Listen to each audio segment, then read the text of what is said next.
Welcome to the Workplace Minute, powered by H3HR Advisors and sponsored by Paychex, one of the leading providers of HR, payroll, retirement, and software solutions for businesses of all sizes. My name is Steve Boese.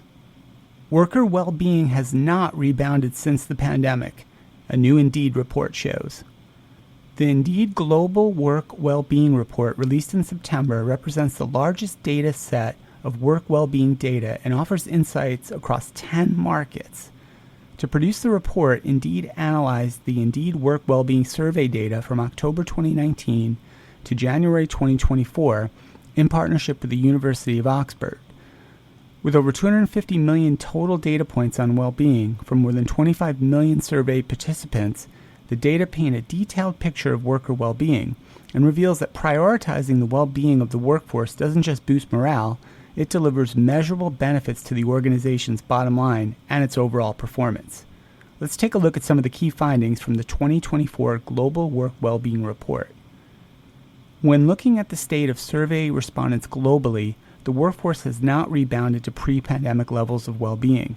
In fact, over the last 4 years, well-being has continued to decline.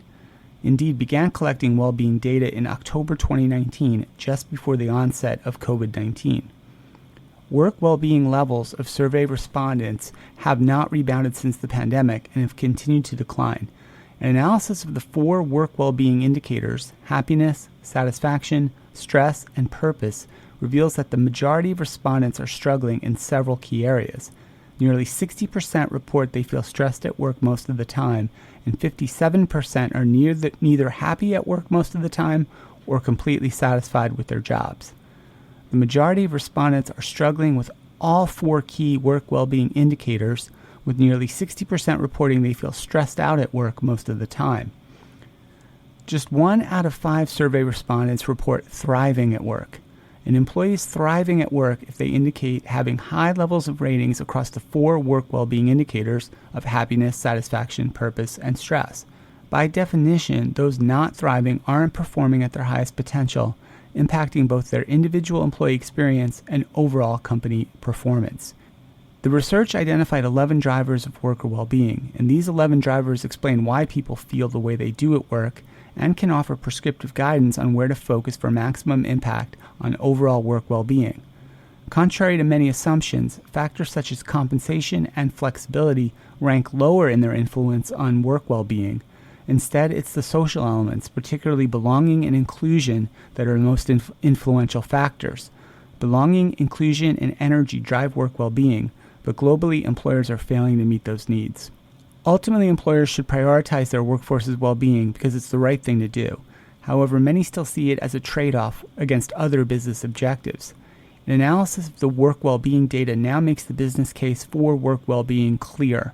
Higher well-being is linked to improved firm valuation, return on assets, and gross profits. And the report highlights that globally, while work well-being levels are declining, even worse than during the pandemic, and with stress emerging as a leading factor. This deficit has larger implications that go beyond the confines of work. How millions of people feel at work impacts how millions of people feel in their lives. Now that we understand some of these drivers, like belonging, inclusion, and energy, which have a large influence on well-being overall, organizations can work to close the well-being gap across the globe. Prioritizing people is more important than ever, and as interest is gained among investors, employees, employers, and society as a whole, we will continue to see that employee well-being is no longer nice to have. It's a business imperative. We will continue to follow all the important topics and trends in the world of work here on the HR Happy Hour Media Network. That's it for the Workplace Minute, powered by H3HR Advisors.